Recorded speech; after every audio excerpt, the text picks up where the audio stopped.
La Bosnie-Herzégovine arrive à la Coupe du Monde 2026 avec une histoire presque romanesque. Parce qu'honnêtement, peu de gens imaginaient cette équipe revenir au mondial il y a encore 2 ans. La sélection traversait une période compliquée. Les résultats étaient irréguliers, l'identité de jeu semblait perdue. Et surtout, la génération historique de 2014 arrivait doucement à la fin. Mais parfois, dans le football, une qualification ne ressemble pas à une démonstration de force. Parfois, elle ressemble à une histoire de survie. Et la Bosnie version 2026, c'est exactement ça. Une équipe qui s'est reconstruite dans la douleur. Une équipe qui s'est qualifiée au tir au but contre le pays de Galles, puis contre l'Italie. Oui, l'Italie. Et franchement, quand tu élimines l'Italie en barrage de Coupe du Monde, tu récupères immédiatement une forme de confiance presque irrationnelle. Cette qualification a changé quelque chose dans la tête des Bosniens. Avant de parler du présent, il faut comprendre l'histoire de cette sélection. Parce que la Bosnie-Herzégovine est une jeune nation du football international. Après l'éclatement de la Yougoslavie dans les années 90, le pays construit progressivement sa propre identité footballistique. Et très vite, cette sélection développe une réputation particulière. Une équipe très technique, très émotionnelle, parfois brillante, parfois totalement imprévisible, mais toujours passionnée. Le premier grand moment arrive évidemment en 2014. La Bosnie dispute alors sa première Coupe du Monde au Brésil. À l'époque, cette génération est remplie de talents. Edin Džeko, Miralem Pjanić, Vedad Ibišević, Asmir Begović, Zvezdan Misimović, une équipe capable de jouer un football offensif très agréable. La Bosnie ne sort pas des groupes, mais elle gagne quand même son premier match en Coupe du Monde contre l'Iran. Et ce moment reste très important dans l'histoire du pays, parce qu'il symbolise enfin l'arrivée de la Bosnie sur la grande scène internationale. Depuis, la sélection a connu des périodes plus compliquées, et honnêtement, beaucoup pensaient que la génération dorée était terminée. Mais aujourd'hui, les Dragons reviennent. Et surtout, ils reviennent avec Edin Džeko. 40 ans, 146 sélections, 72 buts, et toujours là. Franchement, c'est presque poétique. Parce que Džeko représente une énorme partie de l'histoire moderne du football bosnien. À Wolfsburg, à Manchester City, à la Roma, à l'Inter, il a marqué partout. Et aujourd'hui, il arrive probablement à sa dernière Coupe du Monde. Mais attention, ne croyez pas que Džeko est juste là pour l'image. Même à 40 ans, il reste extrêmement dangereux. Parce qu'il comprend le jeu plus vite que beaucoup de défenseurs. Il sait exactement où se placer, quand décrocher, quand attaquer le premier poteau. Et dans une équipe qui joue beaucoup sur centre et coup de pied arrêté, il reste une arme énorme. La qualification pour cette Coupe du Monde 2026 a été très mouvementée. La Bosnie termine deuxième de son groupe derrière l'Autriche. Puis viennent les barrages. Et là, mentalement, cette équipe montre quelque chose d'énorme. D'abord contre le pays de Galles à Cardiff. Ambiance hostile, pression énorme, match très fermé, puis qualification au tir au but. Et ensuite contre l'Italie. Et honnêtement, battre l'Italie dans ce contexte-là, c'est un moment qui peut transformer une génération entière.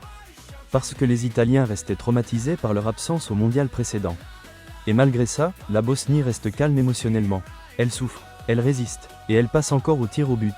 Cette qualification n'est pas parfaite tactiquement, mais psychologiquement, elle vaut énormément. Parce qu'aujourd'hui, cette équipe croit qu'elle peut survivre dans les matchs à très forte pression.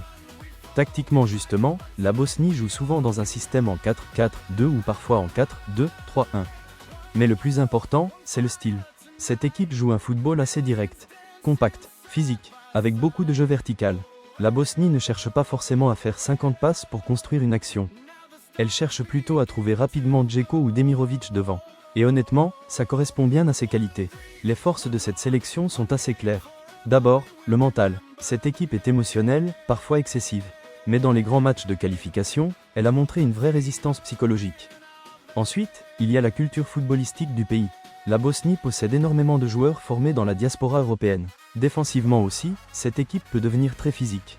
Sid Kolasinac, par exemple, apporte énormément d'impact. Et lui aussi est un symbole. Puissant, agressif, très dur dans les duels. C'est le genre de joueur qui donne de l'énergie au reste du groupe. Mais attention, cette équipe a aussi plusieurs limites.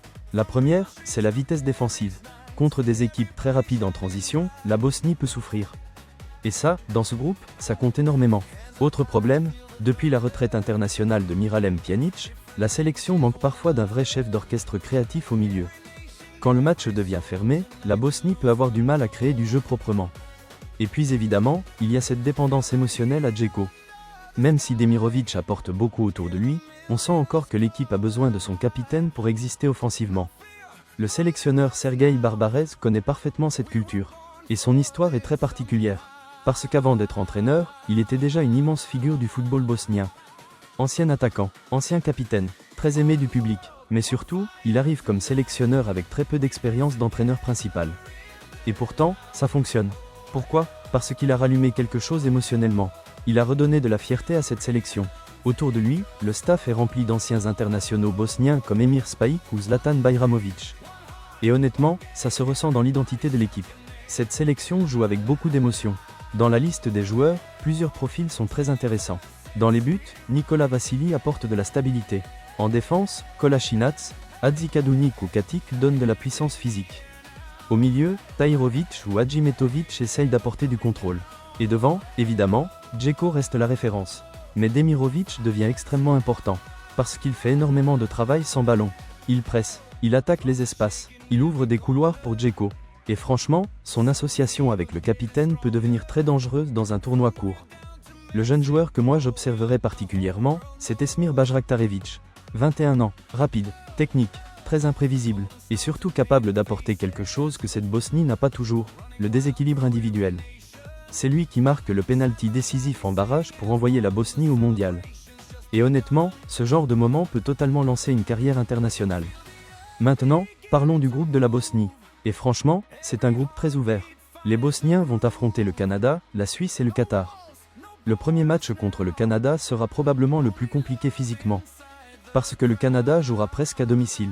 Avec énormément d'énergie, beaucoup de vitesse, et des transitions offensives très agressives. La Bosnie devra surtout survivre au rythme canadien. Je vois malgré tout une défaite bosnienne 2-1, mais un match serré. Ensuite, il y aura la Suisse. Et là, honnêtement, c'est un duel très intéressant tactiquement. Parce que les deux équipes aiment les matchs fermés. Les deux équipes aiment les duels. Les deux équipes aiment contrôler émotionnellement le rythme. Je vois un match nul un partout. Très physique, très tactique. Puis arrivera le Qatar. Et là, ce sera probablement une vraie finale pour la qualification. Le Qatar est organisé, technique, capable de garder le ballon. Mais je pense que la Bosnie possède davantage de présence physique et davantage de danger dans la surface. Je vois une victoire bosnienne 2-1. Au final, je pense que la Bosnie terminera 3e du groupe avec 4 points. Et avec le nouveau format de la Coupe du Monde, ça peut suffire pour passer parmi les meilleurs 3e. Et honnêtement, je pense que cette équipe peut aller en 16e de finale. Par contre, ensuite, le tableau deviendrait probablement très compliqué. Parce qu'elle pourrait tomber contre une énorme nation européenne ou sud-américaine. Et là, je pense que les limites bosniennes réapparaîtraient. La défense pourrait souffrir, le manque de profondeur de banc aussi.